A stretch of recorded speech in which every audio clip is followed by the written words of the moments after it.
Hello, everybody, and welcome back to another episode of Believe in Iowa. I'm Brady Beedon. He's Logan Blackman. He's former Hawkeye tight end Dominique Dafney. And Iowa gets a week one win over UAlbany, 34-7. But I guess we'll start here. There was again, it's UAlbany. We said it last show. There's nothing you can get overly excited about, but you wanted to see a little something. Like these games are hard to gauge from. They're hard to say, yes, this is awesome because it's UAlbany. No offense to the Great Danes, but anything you do well, they're like, yeah, it's an FCS team. But man, yes, we know Iowa can run the ball. I think the biggest disappointment starts with Mark Gronowski. He did not look good in his debut. And in fact, he looked a little disappointing. So that's where I think we should start is with the QB play because you get this guy from South Dakota State. He's supposed to be a ready-made product, and he very much struggled against competition he played against the last 4 years. Yeah, I needed to temper my expectations a little bit going into the game because I know we talked about it the other day. It was like, oh, we can't take anything like we just said, where it's like it's an FCS team. We don't want to overreact like we did last year to Cade McNamara against Illinois State. We brought up the rolling out to the left play and flipping it down the field right before the end of the third. And that first drive, he kind of maneuvered the pocket well. He looked around the entire secondary, didn't see anything, took off for runs. Like, oh my God, quarterback with pocket awareness, and he's not afraid to run the football. And I got a little bit excited there. And then I think two plays later, he missed Sam Phillips wide open in the end zone after the play action. It was like, oh, okay, I need to bring myself back down to earth a little bit and kind of reset myself and not get too excited because it's hard not to when you look at a guy who's done everything you need to do at the FCS level. We talked about winning two national championships, winning a Walter Payton Award, winning four conference championships while he was there with North Dakota State being the presence that they are at the FCS level, still winning conference titles with them there. Like it was just hard to bring myself back down to earth. And yeah, for whatever reason he just didn't look comfortable throwing the football. There was and it was early on his first throw of the game he missed, and he stuck his hand up like this. He's like, "Yeah, that was my bad. I missed you." And then it just never really got better from there. And like you said, Iowa runs the ball well. I mean, Xavier Williams was awesome coming in. Moulton gets hurt. Williams comes in, rushes for over 100 yards. I think I saw it was like the most yards a freshman's had in a debut for Iowa since Sean Green in '05 or something like that. Like it's been a while for a guy to put up those kind of numbers in his first start at Iowa. But yeah, the quarterback play just wasn't where I think a lot of people were expecting it to be. But it's week one. It's against Albany. You can make mistakes against Albany, but you can't afford to do that against a team like Iowa State next week or even teams like Rutgers in the Big Ten. So it's just going to have to refine everything and get back to the drawing board. And he said he was disappointed how he played. I think everybody was, but yeah, just go back to the drawing board and hopefully those mistakes that we saw this week are gone or at least minimized against Iowa State next week. And I think that's why it's such a big like disappointment because we only have one game and then the next week we play Iowa State. Like they got lucky enough to be able to play in Ireland in week 0 and now they're going into week 2 essentially 2-0. So they got an extra game to get all the demons out and for us to kind of really be disappointing and all the good things we heard in the off season and then that's what we had to show for it. Like obviously we know we can run the ball like you said. I mean, we're going to be able to run the ball until year 3000 when we're underwater. So I mean it is what it is. And it was just everything we've heard. Like you said, he had all the credentials. He had the Walter Payton Award and all these things that we were hopeful for and then it come out and we throw for 44 yards. And we're like, well, this doesn't really look that much different than we're used to. But it's like you said, it's going to be a work in progress. I feel like that's something they're going to have to really work on this week during practice, as well as even if we got to come in at 6:30 p.m. after film and get just a couple more routes in. If we got to get the bugs out, if we got to get the demons out, we got to get the jitters out, whatever it may be. I understand playing in your first Big Ten game could be really exciting and being throw the keys to the city right out the gate can be really exciting. But, with the 5th-year quarterback, you assume, you've got all those out. We would have hoped that would be a first, second-year player, but with the 5th-year guy and all the things that he's done, you'd hope that he can get those out. So I feel like that's really why people are really disappointed because we got the big game coming up next week. And while obviously we didn't look the best, when you looked at the other side, I was checking the little tickers at the bottom to see how Iowa State was doing. I'm like, oof, they are BTA right now, and we are down 10-7. So this is not really where we want to be, but again, we're going to have to kind of go in our old little facet, keep working the run game, and hope that opens up windows in the pass game, and see if we can beat our little crosstown rivals to come in next week. Well, and that's the whole thing is no matter what Mark Gronowski did against Albany, it wouldn't matter. He's going to be judged in Iowa State. If he threw for 400 yards and 6 touchdowns and then laid an egg against Iowa State, then no one cares. And on the other hand, okay, he was 8 of 15 for 44 yards. He was abysmal. If he goes out and rips for 250 and 2 tutties, no one's going to care that he struggled against UAlbany. Like next week is the big measuring stick. This was the dress rehearsal. For all intents and purposes, you won the game. I know they were down 10-7. It was never really in doubt. After that point, they just ran the ball like Logan said. Xavier Williams took over that game. And the game was never in doubt. But if they can come out and take it to Iowa State and Mark Gronowski does what he can, then all is forgiven. Iowa State's a pretty good game, a pretty good team, and Iowa's going to be dealing with some injuries. Kamari Moulton left. He was in a sling. That's not something you like to see. Bryce George left the game. That's another guy that, you'd rather have against Iowa State than not. And as of recording, haven't heard anything else. Again, I'm going to say if you're in a sling, you're probably out for at least a week. Yeah, that's probably a safe bet. That's probably a safe bet. I was listening to the radio when he did go out, and they were like, "Oh, he's smiling on the sidelines," which you like to hear that. But yeah, I don't know if they've released officially what he did, but yeah, the sling is always a little scary thing. But if he's back and healthy and good to go against Iowa State, that just adds another thing that Iowa can do. And I think what kind of makes the Iowa State game feel a little bit more nervy than it did a week ago is that Iowa State, like Dom said, BTA against South Dakota. And if South Dakota and Albany played, I think we're looking at what Iowa State did to South Dakota. South Dakota probably does to Albany because South Dakota is a damn good football team. And Aiden Bauman's a very experienced quarterback. They got a very experienced running game as well. They have a new head coach, but it was kind of like, oh, this is what we're doing against Albany, who finished 4-8 last year, and Iowa State's doing this to a team that made the FCS semifinals last year. It was a top 4 seed in the playoffs. Like it kind of makes it scary. But and that being said, I do like Iowa's lines against Iowa State in this game. I do feel like we're looking at a game where Iowa can run the ball a little bit. I think Iowa can provide pressure. I think Aaron Graves, Herkett, Llewellyn, I think they can all provide pressure on Rocco Becht. It's going to be a big test for the secondary because Becht was on fire. He was just feeling himself. Yes, he had 1 incompletion the entire game. So if Iowa can establish the run and kind of control the game and not turn the ball over, because that game always seems to matter on the turnovers, then yeah, it's going to be a fun one. And yeah, it's a little nervy, but like you said, I'm not going to take anything away too wholeheartedly about Gronowski's performance. I just want to see how he does against the Cyclones on Saturday. Yeah, and I think that was the other thing that I had seen in the game that kind of left me a little nervous is that UAlbany was moving the ball really well against our defense and throwing the ball, running the ball. Iowa's always kind of had a little Achilles heel when it comes to mobile quarterbacks. So when I saw UAlbany's quarterback actually being able to handle RPOs and get 6-7 yards a pop, I'm like, this is not looking good. Obviously, in the second half, it was a completely different ball game. But whether it was first quarter or first half, we're all excited, to see everyone back, to see Kennick rocking, and we're just not being disciplined with our reads. Whether we're just, like I said, got jitters, making throws, if whatever it may be, is like you said, Brady. As long as we get the demons out and we are able to handle things a little bit better against Iowa State, literally I was going to be like, UAlbany who? Like, I don't even remember that game.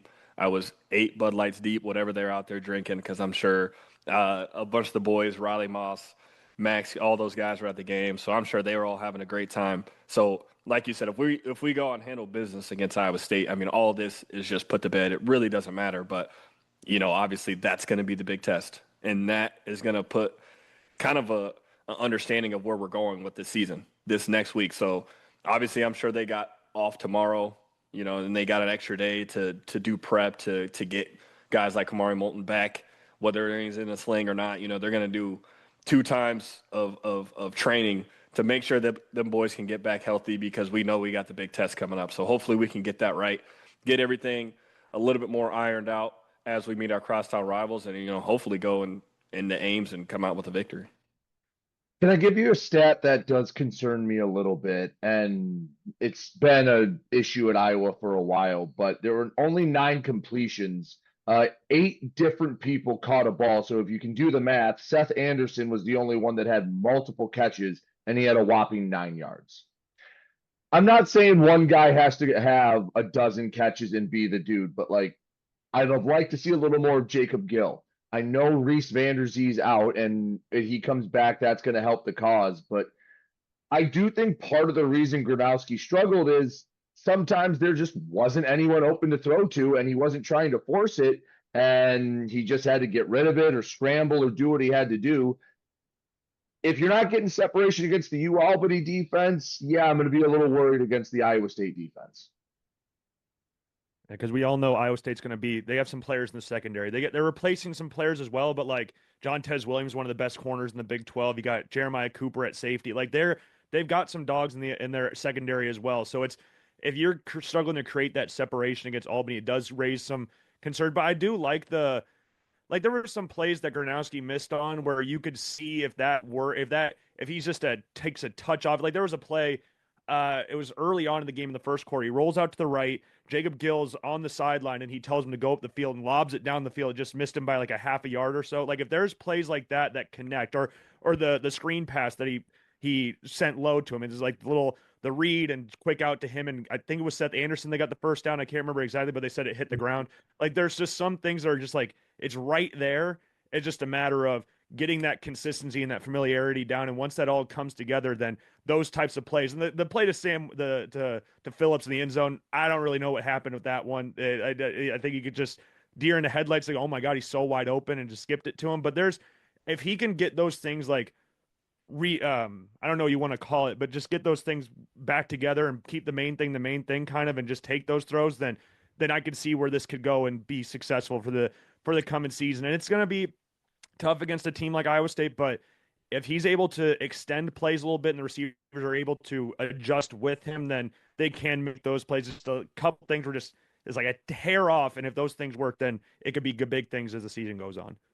Yeah, and that's like you said, with one of your bigger and better receivers going down. I mean, that is kind of like your safety blanket. Like, like they always say with Tyreek Hill, Vanderzee's down there somewhere. Usually when it gets to that point, you can look for someone who you build a connection with over the off season and over camp, of course, and the things you work on during, I almost said OTAs, during like the summer workouts or whatever it may be. So yeah, obviously it's going to take some time to continue to build connection. It was his first game in the black and gold. It's going to take a little bit more time. It's just the fact that we play Iowa State week 2, which is why everyone gets so, uncomfortable about it, because we play a really good opponent, a ranked opponent on the road for week 2. So you were just hoping to see a little bit more, like you said, Brady, at least one guy have maybe 5 catches for 30 or whatever it may be, whatever it would have looked like, but just something that's better than the top receiver having 2 yards or 2 catches, but only having 9 yards to show for it. So, it's gonna take a little bit more time to build some connection. I understand that with the college football playoff and the 12 team, the margin for error is slim. So then we all get a little bit more, uncomfortable with things looking like this, and we all have hopes to get into those lower seeds when it comes to the 12 teams. So I'm always optimistic. I'm the optimistic guy as far as when it comes to Iowa football and hoping that things will turn out. And of course my cousin plays for Iowa State, Jamison Patterson. So you got a lot riding on this game next week. So that's why I get a little bit, I always tell my mom went to Iowa State. I got plenty, they call Iowa State Valley North. So I know plenty of people who went to Iowa State, and I understand what next week brings, the stress, the chirping from across the state. I understand what it looks like. So, I'm just excited to see where this keeps going. We're going to be able to run the ball. We're going to be able to get after the quarterback, but to see those next steps coming for when it comes to the pass, when we talk about the passing game, that's really what I'm excited to see. Well, all right. Positive is Iowa did run for 310 yards. That, I mean, and we said Xavier Williams 122 of it. I mean, that is a positive. I don't think anyone was questioning that Iowa could run the ball on UAlbany, but we talked a lot about the negatives, but I do think it's worth just repeating that Iowa, when they needed to, ran the ball for over 300 yards, and in the second half, essentially had held Albany to 0 yards for the entire second half.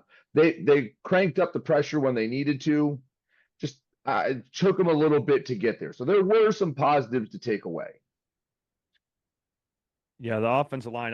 That left side of the line with Kamari Moulton when he was in there, they just kept running it down that left side of the O line, and they had that question mark over the left tackle position before the season started. They had like the or next to him, and they went with the guy who was the second guy technically on the depth chart in this. But yeah, there were some positives in this game. The defense is turnaround in the second half. I'm sure Phil Parker. We talked about BTA before. I'm sure Phil Parker was in the locker room giving belt to ass to every single person in that locker room because they gave up 1 yard in the second half until I think it was later in the fourth quarter they gave up another yard. But yeah, the defense woke up in the second half, which was a positive. Aaron Graves was disruptive. Like the Shields, the quarterback for Albany, basically turned into Graves, and we thought he had a fumble recovery there, held the ball in the air and everything. Like it's an exciting time. It was stressful at the beginning. I had to call my dad and had to vent a little bit after Albany scored that first touchdown. But it was like what we talked about earlier. Is like Iowa was gonna figure out a way to turn it around.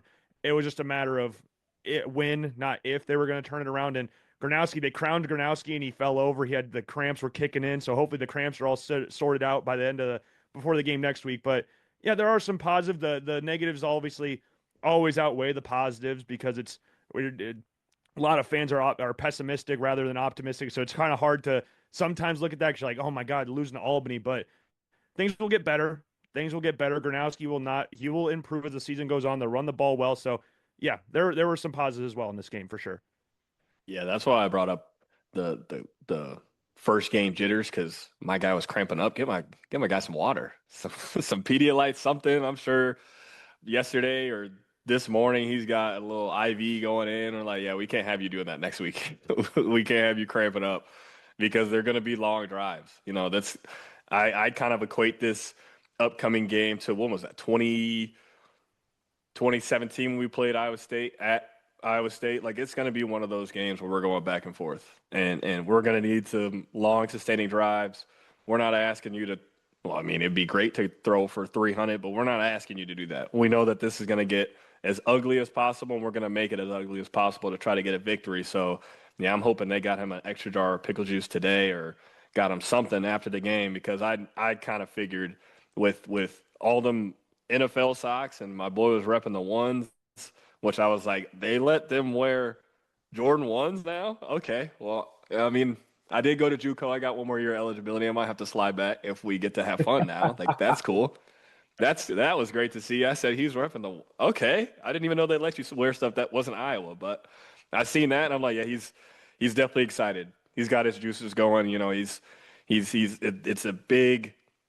It means a lot to people to play in Kinnick. So to see him cramping up, I'm like, yeah, he came out wired and he's just got a lot of energy. Of his mind is going at 100 miles an hour. So I'm hoping that he got all that out, get the demons out like they always say, and we could come around next week and make this one real ugly and try to get a W in Ames. So last question I've got for you guys is no disrespect to anywhere in South Dakota or the FCS level. We all know that's very high level football. But walking out in South Dakota State is a little different than being the guy leading the Hawkeyes out of the tunnel in Kinnick for the first time when there's a lot of expectations on you. Let's be real that he came in and everyone's saying, he's our guy. He's going to help Tim Lester unlock this offense and at least be average and at least get them to where they need to go.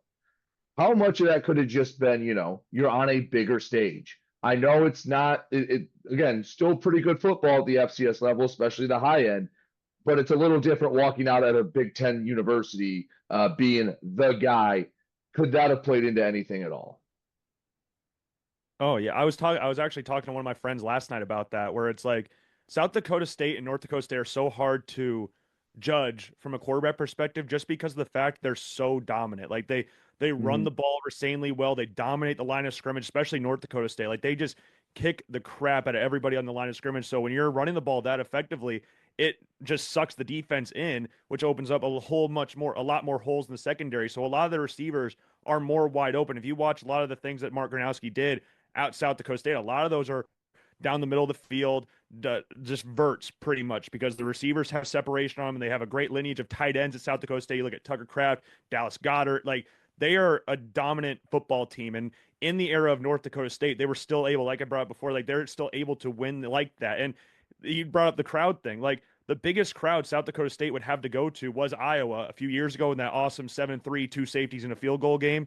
That was beautiful to watch. But like their biggest crowd is North Dakota State. That's a 20,000 seat stadium, 30,000 seat stadium. So to be at home with all the expectations placed on top of your shoulders, where you're the guy with this big reputation. Yes, it's the FCS, but you've done so much. You're going to be the guy to turn around the quarterback position at the University of Iowa. Like they haven't had a 3,000-yard passer since Nate Stanley. They haven't had, or 2,000-yard passer since Nate Stanley. They haven't had a 3,000-yard passer since James Vandenberg all the way back in 2011. Like it's you, if you're, the expectation is for you to be the guy. So that like, oh, I'm the guy. And like Dom brought up, where he's just so amped up. Like the cramps came in and he's just coming in wired for this game. And it's good to get those first game jitters out against a team like Albany, where you should be able to dominate like that or win a game like that eventually. But yeah, the FCS is just different. It's high level, like you brought up, but it's a completely different beast to play at Iowa than it is to play at South Dakota State. Yeah, and obviously getting the knowledge of playing at Indiana State and playing at Iowa, the crowd, the facilities, everything about it is 10 times when it comes to comparing FCS to FBS, or however it's called nowadays, D1AA to D, whatever it is. Like it's a world of difference, and you could look at it from food, you can look at it from clothes, you can look at it from where your games are. I think people from Iowa were upset because Iowa State was on FS1, but the little bro, you and I could only get on ESPN Plus. So we're like, we got to show some love to the rest of Iowa. So where your games are being seen, how many people are watching your games, the drive up to Kinnick on the bus, and you're seeing all those people surrounded over on Melrose and looking at the bus and screaming at the bus as you're driving from Coralville all the way down to right in front of Kinnick. So it's like all of that. It's really it takes a toll, not like in a bad way, but you get so excited because you're like, this is the big stage. Like this is what we dreamed of when we were growing up and playing football in the backyard and playing, obviously, when you got to think about back in high school when you were playing behind the bleachers and killing each other when you were in fourth grade. Like this is what we've been dreaming of. So to finally get the chance to lead a team like Iowa out and in the Swarm with 60 some odd drunk people screaming your name and hoping for you to be that guy, like of course you're going to be excited. Of course you're going to have all the feelings, you're going to have all the emotions, and you're going to be extremely excited and not really know what. And you had a dream the night before where you had a whole nice 73-yard touchdown and I threw for. You're going to have all these feelings that come up with it because it means a lot to people. Iowa doesn't have professional teams. These are the pro teams. Iowa State are the pro teams for Iowa. So you're essentially a professional. You're essentially the guy when it comes to Iowa. Everyone knows your name. Everyone knows who you are. Everyone's rooting for you to either succeed or to fail. So there's a lot that comes with that, and obviously it is much, much, much different than good old South Dakota State, the South Dakotas of the world. So I'm sure it did take a toll. I'm sure it did play. Of course it is. He's still human at the end of the day. So of course it's gonna do something to you, whether it's positive or negative. So hopefully we could get that out and come to play next week when you have to go again crosstown rival and understand that this rivalry means a ton to people in this state. So understanding that, yes, I am the man, but as the man, I gotta be able to control my emotions, do whatever I gotta do to come back to earth and really realize that it's still football at the end of the day. I gotta go out there and show what I'm capable of, what I showed for 4 or 5 years at South Dakota State, and show these people that they picked the right guy. All right. Well, next week, big noon kickoff, Iowa State out at Ames. Programming note, we will get back into the Big Ten stuff. We'll do a Big Ten week 2 preview later this week. We'll obviously do the Iowa State preview. And then once we get rocking and rolling, we'll have 4 shows a week because then we'll have the Big Ten review, the Iowa game review, and yeah, we'll pick up where we left off. So, fellas, anything else before we send it home and let everyone enjoy their Labor Day? Yeah, have safe, fun, enjoyable Labor Day weekend, and let's get ready for the Cyhawk game. Yeah, just about the same. Get your pickle juice ready. It's gonna be probably gonna be a little toasty. It's gonna be packed out.